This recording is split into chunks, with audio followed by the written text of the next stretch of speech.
Today we're digging into some pretty significant news coming out of the Middle East. That's right. We're looking at recent movements of U.S. personnel there. Exactly. We're drawing on news reports to sort of unpack what's happening and, what it might signal. Basically figuring out these latest developments and why they matter. Okay, so the core action, based on the reporting, it seems to be happening in two parts.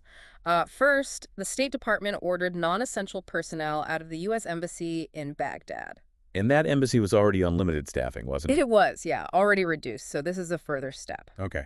And the second part? That involved the Department of Defense, C&TCOM specifically. They've authorized what they're calling a voluntary departure for military dependents. Voluntary, okay. And where from?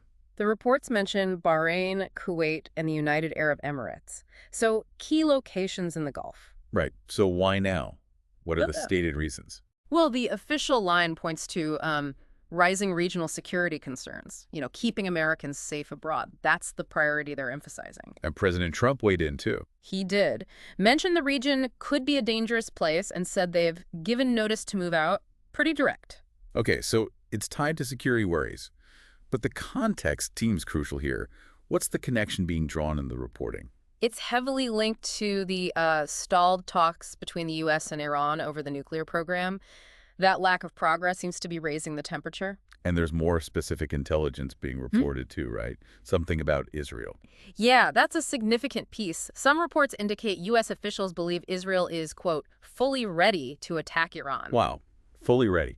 And importantly, that Washington anticipates potential Iranian retaliation if that happens. The retaliation aimed where? Specifically, potentially targeting certain American sites in neighboring Iraq. That seems to be a major concern. Which fits because the Baghdad embassy has been a worry before, hasn't it? Concerns about militias.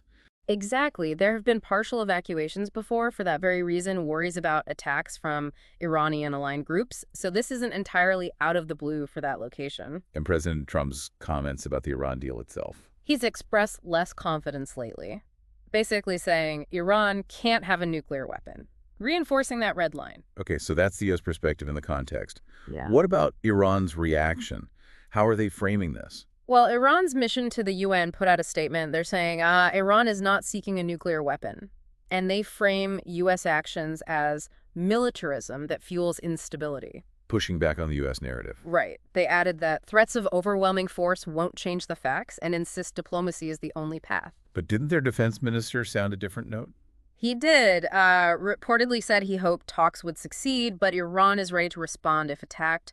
Claimed opponents would suffer higher casualties. And a warning about U.S. bases. Yes, essentially saying America must leave the region and its bases are within reach and would be targeted in a conflict. So quite a stark warning there. So beyond the U.S. and Iran, what else is swirling around this? Any other developments? A few things. Those next planned talks in Oman, some officials think they're looking less likely now. Okay, so diplomacy might be stalling further. Seems that way.